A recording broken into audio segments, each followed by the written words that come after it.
Oke ya. Oke, sekarang penghitungan HVL. Berapakah nilai HVL dinding tersebut? Jawabannya adalah, ada yang bisa jawab?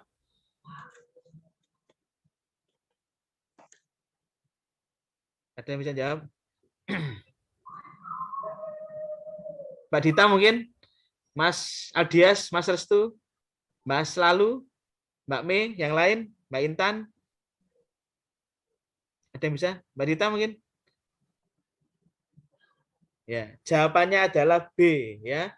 Ini teman-teman, ini sebenarnya soal sederhana, cuma hanya hafalan saja. Ya. Ini juga di YouTube saya itu banyak request, Mas, tolong dikeluarkan soal tentang HVL, Mas, tolong dikeluarkan tentang dosis ekuivalen. Ini saya keluarkan karena selain request dari YouTube juga buat teman-teman supaya kalau ada soal HVL itu tidak bingung. Gini ya. Oke, rumusnya HVL seperti ini. HVL 0,693 per koefisiensi atenuasi. Ini sudah baku rumusnya. Jadi kalau teman-teman nanti mendapatkan soal tentang nilai HVL berapa, hafalkan aja 0,693. Di soal ini kan koefisiensi atenuasinya kan sudah ada 0,5. Tinggal dibagi aja. 0, HVL-nya adalah 0,693 dibagi 0,5. Jawabannya adalah 1,86. Oke ya. Jadi sudah paham ya rumusnya tentang HVL seperti ini. Teman-teman hafalkan supaya nanti kalau keluar bisa dijawab. Oke, sekarang nomor 81. Ini juga penghitungan agak sedikit nalar.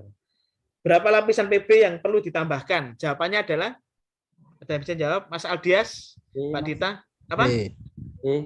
E, 4 mili. Ya, yang lain? C. Ya, betul. Mbak Intan betul tadi. Jawabannya adalah C, 2 mm PB. Tak jelaskan ya. Ini teman-teman apa namanya? Oke ya. Jadi kan beton yang, sebentar baca dulu.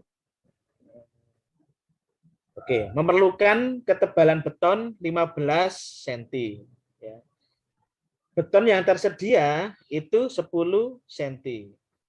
15 dikurangi 10, sisa yang dibutuhkan sisa 5 cm. Di sini juga betonnya diberi lapisan PB setebal 2 mili.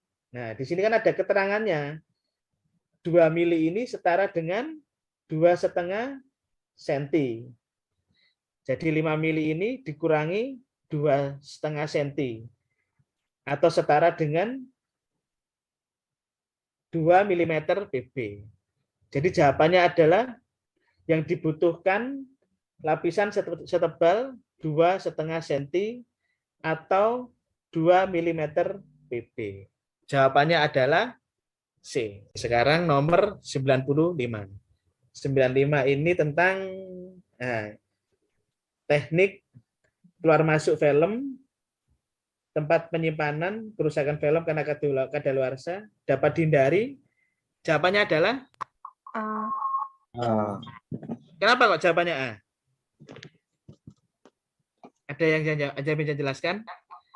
Teknik FIFO itu apa? FIFO ini kan first in first out. Iya, betul. Jadi benar ya, jawabannya adalah A ya. Teknik FIFO itu apa? First in, first out ya. Jadi barang yang pertama kali masuk, yang keluar juga pertama kali. Supaya menghindari kadaluarsa atau kerusakan film. Jawabannya A. Oke. Jadi saya berikan soal ini supaya dimensi radiologi dimensi dari soal teman-teman ini lebih luas ya, karena kan kesehatan umumnya udah tidak ada. Jadi teman-teman pelajari yang berkaitan dengan etika profesi. 97 jawabannya adalah, ada yang teman-teman tahu? 97 sama 98 ini saling berkaitan. Nanti saya jelaskan ke soal ke 98 ya. Di sini itu pasien harus menandatangani inform consent. Prinsip dasar etika profesinya adalah, jawabannya ada yang tahu? Mbak Dita mungkin, yang lain? Jawabannya adalah otonomi ya, prinsip otonomi. Nanti saya jelaskan setelah soal nomor 98. Sedangkan pada nomor 98 ini tentang menjaga sikap data-data pasien atau kerahasiaan pasien berupa nama, tempat tanggal lahir dan diagnosa. Etika profesinya adalah, ada yang tahu teman-teman? Ya. Jawabannya E ya, prinsip fidelity. Oke ya, tak jelaskan ya. Satu-satu ya.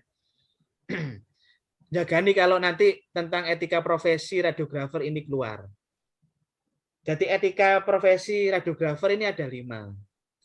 Prinsip benefit, justice, veracity, otonomi, dan fidelity.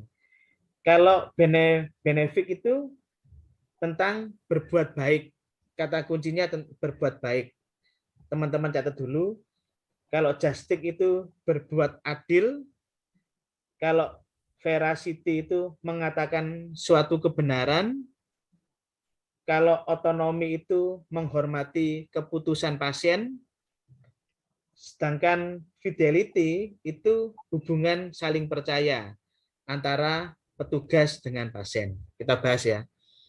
Untuk nomor 97 tadi, itu kan titik poinnya di mana? Pasien harus menandatangani inform consent terlebih dahulu sebelum melakukan tindakan. Itu adalah prinsip otonomi, yaitu menghormati keputusan pasien. Jadi pasien ini di sini bisa menolak pemeriksaan.